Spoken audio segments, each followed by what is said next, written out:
आपल्या सर्वांना कल्पना आहे की लीलावती हॉस्पिटल हे मुंबईतील अतिशय प्रख्यात आणि नामवंत असं हॉस्पिटल आहे। या ठिकाणच्या जे बोर्ड ऑफ ट्रस्टीज आहे त्या बोर्ड ऑफ ट्रस्टीजनी परमवीर सिंग जे पूर्वी मुंबईचे पोलीस आयुक्त होते, नंतर ते लीलावतीमध्ये बोर्ड ऑफ ट्रस्टीज त्यांच्या संचालक मंडळावर गेले होते। त्यांच्याबद्दल अतिशय गंभीर तक्रारी तिथल्या ट्रस्टीजनी तिथल्या डॉक्टर्सनी केलेल्या आहेत।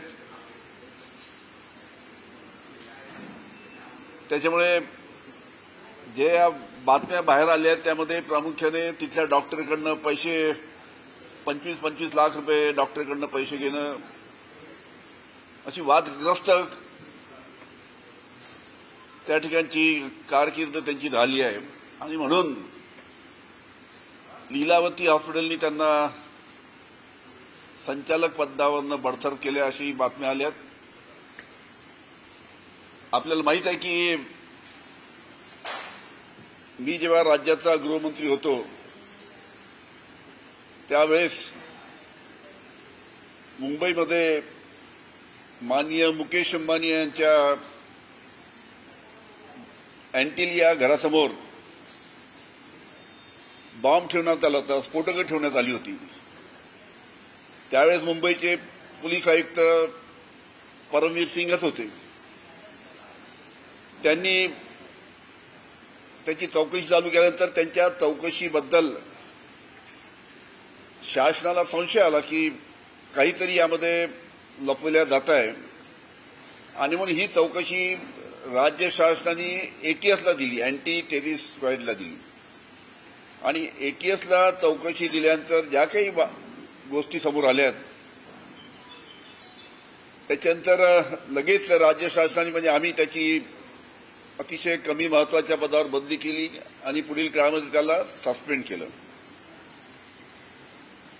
आणि त्याच्यामुळे जाऊन त्यांनी माझ्यावर त्यावेळेस आरोप केले होते।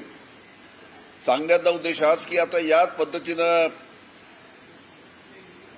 ज्या पद्धतीनं परमवीर सिंग साहेबांची कारकीर्द त्यानिमित्तानं मुंबई पोलीस आयुक्त म्हणून अतिशय वादग्रस्त होती, त्याच पद्धतीनं लीलावती हॉस्पिटलमध्ये सुद्धा मोठ्या प्रमाणात त्यांच्या तक्रारी आलेल्या आहेत। त्याच्यामुळे ज्या काही तक्रारी परमवीर सिंग यांच्या विरुद्ध आलेल्या आहेत त्याची चौकशी झाली पाहिजे अशा पद्धतीचे मी या ठिकाणी मागणी करतो। याच्यानंतर जर काही प्रश्न आपल्याला विचारायचे असेल तर विचारू शकता।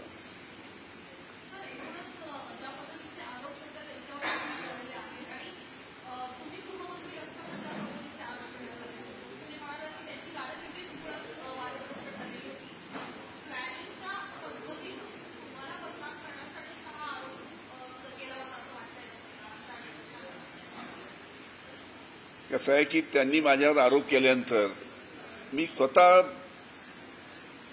मागणी केली की माझ्यावर जे आरोप झाले त्याची चौकशी झाली पाहिजे। त्याच्यासाठी हायकोर्ट जज चांदीवाल यांना त्या ठिकाणी त्यांची नेमणूक राज्य शासनाने केली। न्यायमूर्ती चांदीवाल यांनी 11 महिने त्याची चौकशी केली आणि त्या चौकशीच्या दरम्यान आमच्या वकिलांनी जेव्हा न्यायमूर्ती चांदीवालला विनंती केली की त्यांना तुम्ही परमवीर सिंग यांना कोर्टामध्ये हजर करा, आम्हाला त्यांचा जबाब घ्यायचा आहे। चांदीवाल साहेबांनी न्यायमूर्ती चांदीवाल साहेबांनी समन्स काढला, पहिला समन्स काढला ते आले नाही, दुसरा समन्स काढला ते आले नाही, तिसरा समन्स काढला परमवीर सिंग कोर्टामध्ये हजर झाले नाही, 6 समन्स काढून सुद्धा परमवीर सिंग त्यावेळेस कोर्टामध्ये हजर झाले नाही आणि त्यानंतर कोर्टाने त्यांचा पकड वारंट काढला आणि पकड वारंट काढल्यानंतर ते फरार झाले, परदेशात गेले अशी त्यावेळेस अनेक बातम्या आल्या होत्या। त्याच्यामुळे ज्यांनी माझ्यावर आरोप केले त्यांनी ते कोर्टात येऊन माझ्या विरुद्ध त्यांनी सांगायला पाहिजे होतं काय त्यांच्याजवळ पुरावे आहेत तर। पण अशाच पद्धतीनं आता लीलावती हॉस्पिटलमध्ये सुद्धा अशाच पद्धतीनं त्यांना बडतर्फ लीलावतीच्या ट्रस्टी केल्यानंतर आता ते त्यांच्यावर सुद्धा आरोप करतायत. त्याच्यामुळे याची सखोल चौकशी झाली पाहिजे ही माझी मागणी आहे.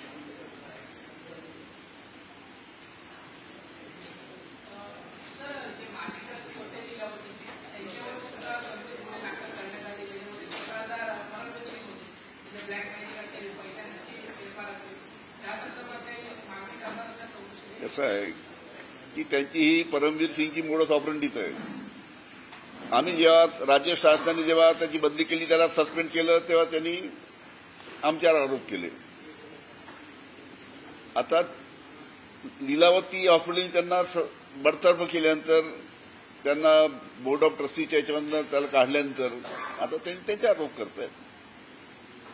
तसं राज्य शासनाबरोबर ते वागले होते, ज्या पद्धतीनं चुकीचे आरोप केले होते, त्याच पद्धतीनं आता त्यांच्यावर करता दिसतं. म्हणून याची चौकशी झाली पाहिजे. जे ज्या बोर्ड ऑफ ट्रस्टीजने जे त्यांच्यावर आरोप केले किंवा डॉक्टरांनी जे जे आरोप केले, 25 लाख रुपये त्यांच्याकडनं खंडणी मागण्याचे, त्याच्याबद्दल चौकशी झाली पाहिजे.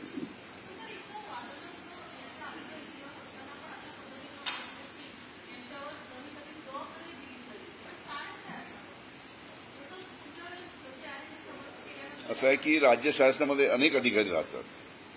प्रत्येक अधिकाऱ्यावर त्यांना विश्वासाने राज्य शासन त्यांना त्या त्या ठिकाणी जबाबदारी देते. पण काही काही अशा पद्धतीचे जे अधिकारी असतात, महत्वाची जबाबदारी मिळाल्यानंतर त्या ठिकाणी अशाच पद्धतीने वागतात. अनेक त्या निमित्तानं आम्ही आमच्या कारकिर्दीमध्ये सुद्धा अनेक खंडणीचे गुन्हे सुद्धा त्यांच्यावर पोलीस खात्याच्या अधिकाऱ्यांनीच दाखल केलेले आहेत.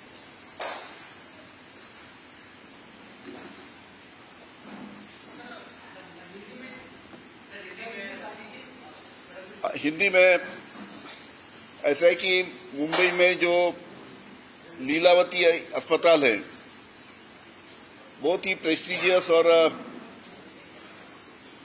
बहुत ही जिसका नाम है, ऐसा अस्पताल लीलावती अस्पताल है.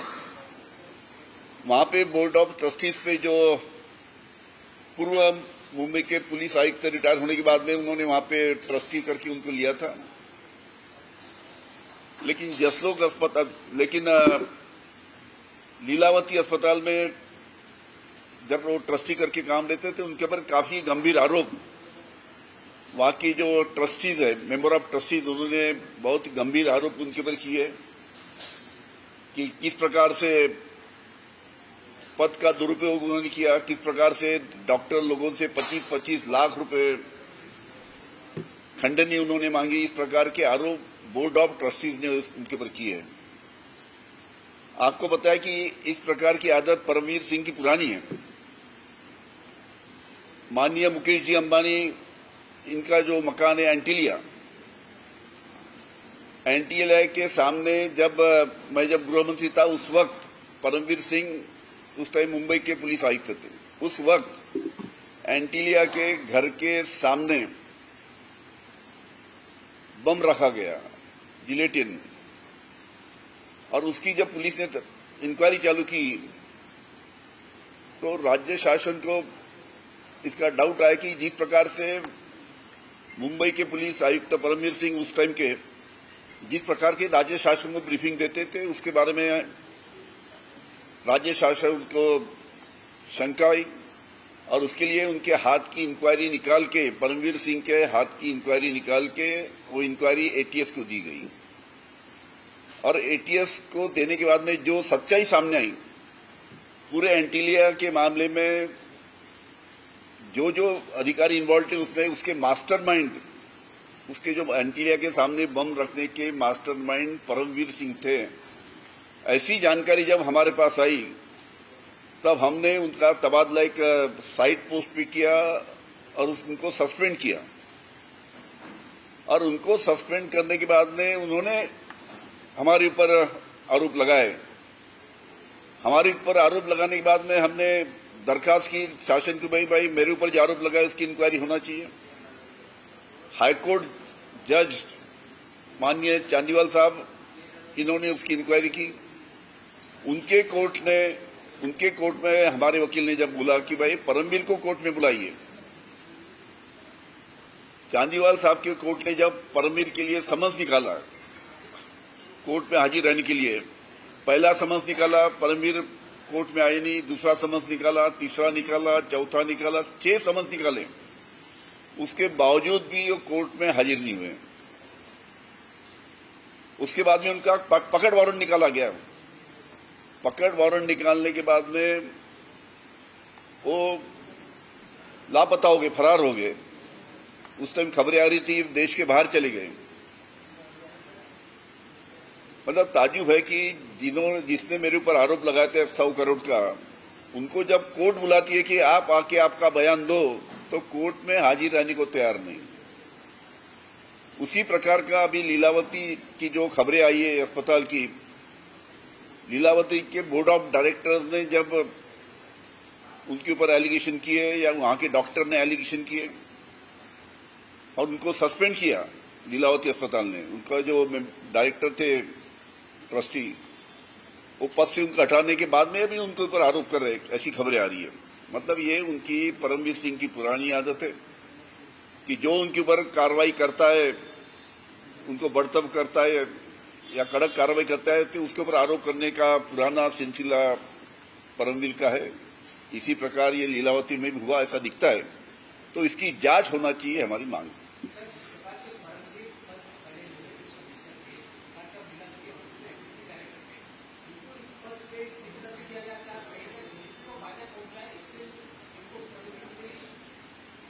शायद लीलावती अस्पताल को उनके बारे में मालूम नहीं होगा कि कितना नटोरियस पुलिस ऑफिसर है।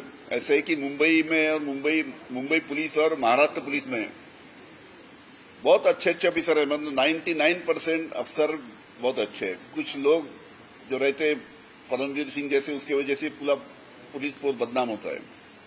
शायद उनको पता नहीं होगा कि इस प्रकार का नटोरियस कैरेक्टर परमवीर सिंह है करके उन्होंने एक पुलिस का आईपीएस अधिकारी करके समझ के उन्होंने अच्छी सोच से उसको शायद लिया होगा, लेकिन बड़े जल्दी उनको सब मालूमात उसकी असलियत क्या है मालूम पड़ी।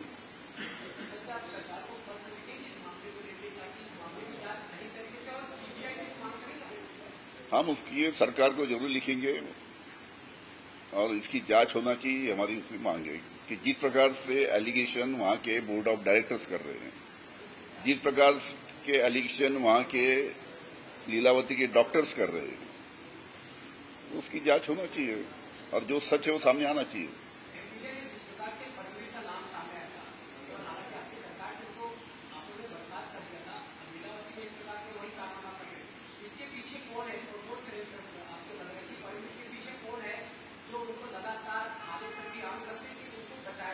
नहीं, खैर उसकी परमवीर सिंह की आदत है, जब उसके ऊपर कहां भी कार्रवाई की जाती है तो तुरंत उनके ऊपर एलिगेशन करता है। हमारे साथ भी ऐसी हुआ, अभी लीलावती अस्पताल में भी ऐसी हुआ। धन्यवाद। झालं सांगितलं तुम्ही।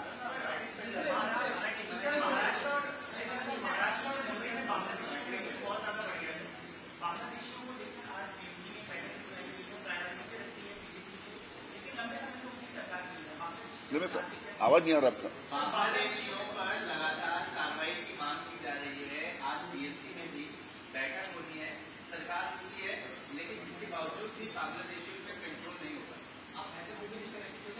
मैं उसकी पूरी मांग लेके उसके बारे में सविस्तर बात करूंगा। सर, परभनी में मुस्लिम मेयर बना है, उसको लेकर लगातार आक्रामक है। बीजेपी कह रही है कि जो चीज मुंबई में करना था वो नहीं कर पाया है, तो वहां पर कर दिखाया। कैसा है, हर एक पार्टी का अंतर्गत डिसीजन होता है और अब हर एक पार्टी को वहां पे अब खुद का डिसीजन लेने का अधिकार है। वो अधिकार से उन्होंने वहां पे उसका नियुक्ति वहां पे की होंगी परभनी में मुस्लिम जो महापौर बना है, तो पार्टी के अंतर्गत डिसीजन है उनका। सर, राज्यातील निवडणुकांनंतर आता महाविकास आघाडी संपुष्टात आल्याची चर्चा आहे, काय नेमकं सध्याची स्थिती आहे? असं आहे की स्थानिक स्वराज्य संस्थेच्या निवडणुकीमध्ये स्थानिक स्तरावर जे अध्यक्ष राहतात की प्रमुख नेते राहतात त्या जिल्ह्यातले त्यांना अधिकार दिले जातात आणि अशा वेळेस अनेक ठिकाणी कोण कोणाबरोबर युती करते काही समजत नाही। त्याच्यामुळे अनेक ठिकाणी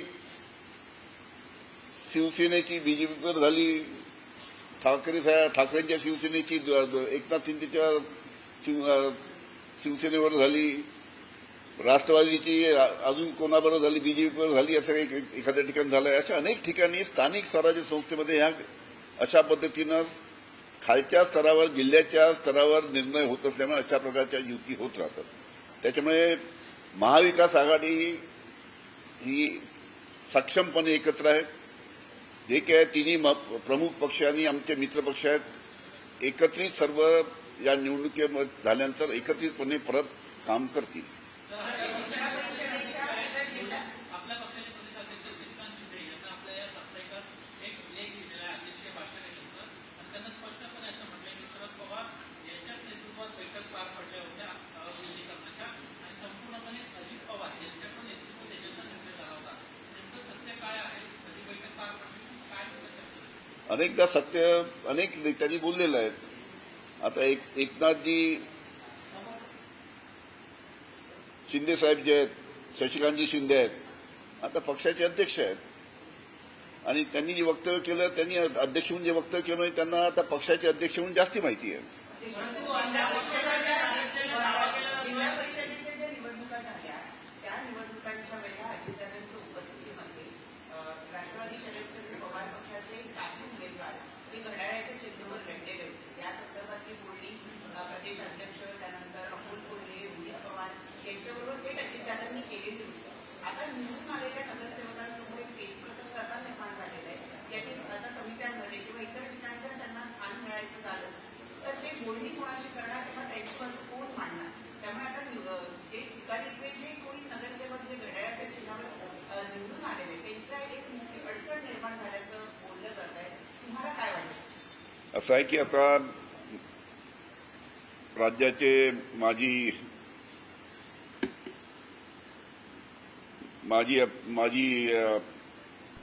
उपमुख्यमंत्री अजित पवार यांचं जे दुर्दैवी निधन झालं त्याच्यात आत्ताच जेमतेम 13वा दिवस झाले आहे.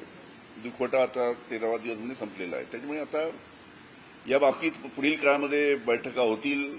अशा ज्या कुठे अडचणी आहेत ते वरिष्ठ मंडळी एकत्र बसून त्या सॉल्व्ह करतील. परंतु तुम्ही म्हणताय की शशिकांत शिंदे हे दावा करतायत ते योग्य आहे, परंतु दुसरीकडनं मात्र सुनील तटकरे किंवा प्रफुल्ल पटेल हे सातत्यानं वारंवार भूमिका मांडतात की विलीनीकरणाच्या संदर्भात कोणतीच चर्चा ही झालेली नव्हती. जर चर्चा झाली असती तर त्यांनी आमच्याशी या सगळ्या संदर्भात बोलून दाखवलं असतं, अशा पद्धतीचा दावा त्यांच्याकडनं करण्यात. ठीक आहे, शशिकांत शिंदे हे आमच्या पक्षाचे सन्माननीय अध्यक्ष आहेत आणि त्यांनी आपली भूमिका मांडली आहे. परंतु प्रफुल्ल पटेल आणि सुनील तटकरे खोटं बोलतात याचं. काही कल्पना नाही मला. याच्यामध्ये जर रोहित पवार सांगतात की घातपात आहे, तुमचं मत असंच आहे? तुम्ही गृहमंत्री राहिला होता, तुम्हाला इन्फॉर्मेशन इन्फॉर्मेशन असायच्या, तुमचं काय मत आहे? तर घातपात आहे अजित पवारांचा? ठीक आहे, रोहित पवारांनी या ठिकाणी अतिशय अभ्यासपूर्ण आपलं सादरीकरण केलेलं आहे. आता त्याची चौकशी चालू आहे. धन्यवाद.